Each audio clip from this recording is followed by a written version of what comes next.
Hello everyone, and welcome. Let's just start by taking a deep breath together. If you are listening to my voice right now, it is highly likely that you have recently gone through one of the most physically demanding, life-changing procedures modern medicine has to offer, a total knee replacement. First of all, I want to say congratulations. You made an incredibly brave decision. You looked at your life. You looked at that bone-on-bone pain that was keeping you from walking in the park, playing with your grandchildren, or just getting up from a chair without wincing, and you said, "Enough is enough. I want my life back." You went to the hospital, you went through the surgery, and you came out the other side with a brand new state-of-the-art bionic knee. But if you were a few weeks into your recovery, you have probably realized that the journey didn't end in the operating room. In fact, you have likely just met the ultimate villain of knee replacement recovery. I like to call it the concrete knee. You know exactly what I am talking about. It is that incredibly frustrating, heavy, stiff feeling. You try to stand up and your leg feels like it is encased in cement. You try to bend it to sit in your favorite armchair and it feels like there's a tight, unforgiving band of steel wrapped right around your thigh. This joint stiffness is the #1 enemy for anyone over the age of 65 trying to get their mobility back. But today, I am going to tell you exactly how to defeat it. We're going to talk about how to maximize your bend and your straightening without putting yourself through agonizing pain. To defeat an enemy, you first have to understand it. Why is your knee so impossibly stiff? Well, when the surgeon replaced your knee, your body experienced trauma, and your body, being the incredible protective machine that it is, immediately sent an emergency response team to the area.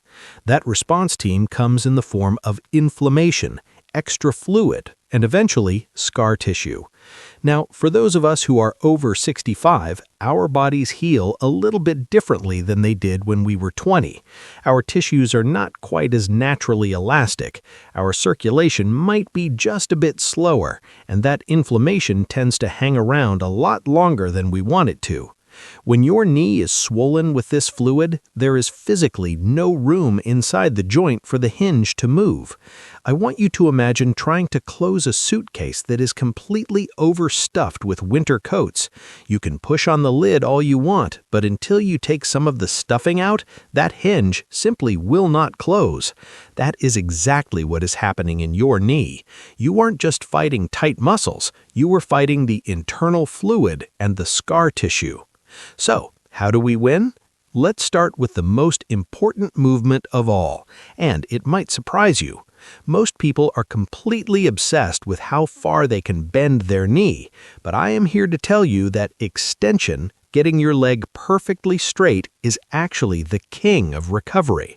If you cannot get your knee to 0 degrees, meaning perfectly flat against a bed, you are going to walk with a permanent limp.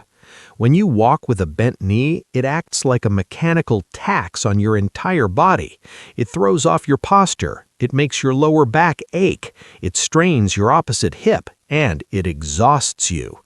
The biggest mistake I see people make is falling into the comfort pillow trap. When you are resting in bed or on the couch, it feels so good to tuck a soft pillow right underneath the bend of your sore knee. It relieves the pressure, right? Listen to me very carefully. Do not do this. It is a trap. When you put a pillow under your knee, you are telling the scar tissue to heal in a bent position. Instead, you want to use the gravity hang. Prop your heel, just your ankle, and heel up on a rolled towel and leave the space under your knee completely empty. Let gravity slowly pull the back of your knee down toward the mattress. Yes, it will feel like a deep, dull ache, but that is the sound of you winning the extension battle.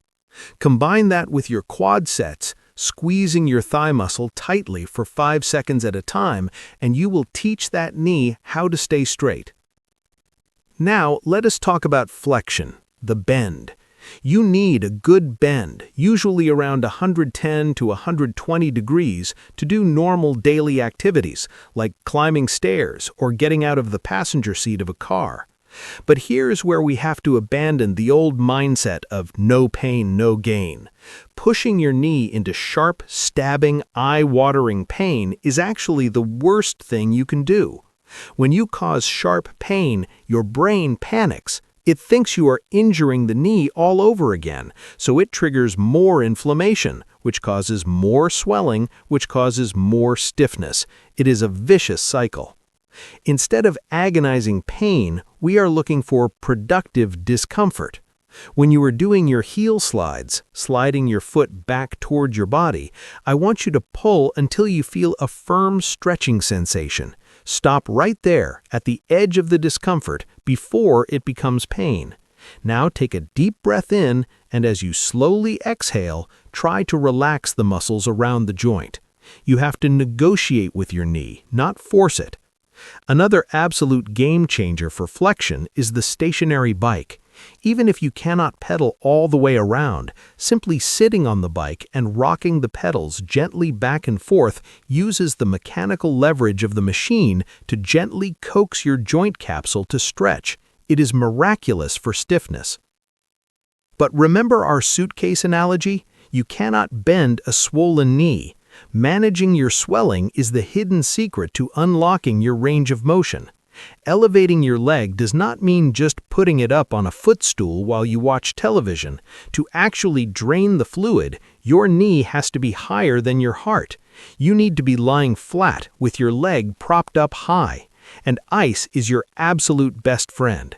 Use your ice packs for 20 minutes at a time, several times a day. It acts as a natural painkiller and shrinks the blood vessels to reduce that internal stuffing. And while you're sitting there, do your ankle pumps. Move your feet up and down like you are pressing a gas pedal, hundreds of times a day. This squeezes your calf muscles and literally pumps the stagnant fluid out of your leg and back into your body's circulation system. I also want to address the fear, because the mental game is just as important as the physical one. Many older adults are terrified to push their knee because it makes strange noises. It might click, it might clunk, and it might feel like something inside is ripping. Let me reassure you right now, your new knee implant is made of titanium, cobalt chrome, and heavy-duty medical plastics. It is bolted and cemented to your bones. You are not going to break it by doing your stretches. Those clicking sounds are just the metal and plastic interacting, and that ripping feeling is just the normal stretching of tight tissue. Do not let fear paralyze you. When you hold your breath in fear, your muscles tense up and fight the stretch. Breathe through it. Finally, do not let anyone tell you that if you don't have perfect motion by week 6, you're doomed. That is a myth. While the early weeks are important, your body is still healing, remodeling, and improving for up to a full year after surgery. Recovery is not a straight line, it's a marathon. Some days your knee will feel incredibly stiff, and other days it will feel loose. If you have a particularly stiff day, it just means you need to spend more time elevating and icing. You survived the years of pain, and you survived the surgery. Now you just have to conquer the stiffness. You do this through consistency, not brute force. Keep doing your gentle stretches, keep fighting for that straight leg, and respect your body's need to control swelling. Be patient with yourself. The garden, the golf course, and the family vacations are all waiting for you. Keep moving, keep breathing, and go get your life back. Thank you.